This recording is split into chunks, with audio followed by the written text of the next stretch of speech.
ကဲအခုကျွန်တော်ညောက်တော့ဝက်ဖက်လက်ကိုရောက်ပြီဗျာ ตัวนี้เนี่ยพม่าเรียกว่าอะไรเหรอ ပမာလဲဝရှင်သိ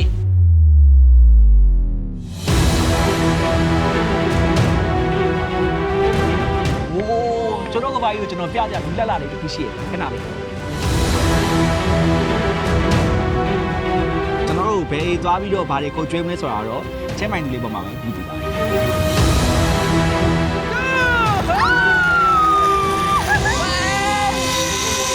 โอ้ဒီနာရမိုက်ရောโอ้ break မပါဘူးbreak မညဘူးဇေဘိုင်းတစ်ခုနေမဟုတ်ဘူးပေါ့နော်ဒီလိုတွေ့တက်တွေကုတ်တက်လည်းအများကြီးရှိရဗျာတောက်ထိုးဆင်းရတာတွေကစပါနော်ကဲအခုကျွန်တော်တို့ထိုင်းမာလေးပြောတဲ့ညာဈေးတော့ရောက်ပြီဗျာ แล้วมั้ยเปลี่ยนรูปเป็นเนาะ 拜拜。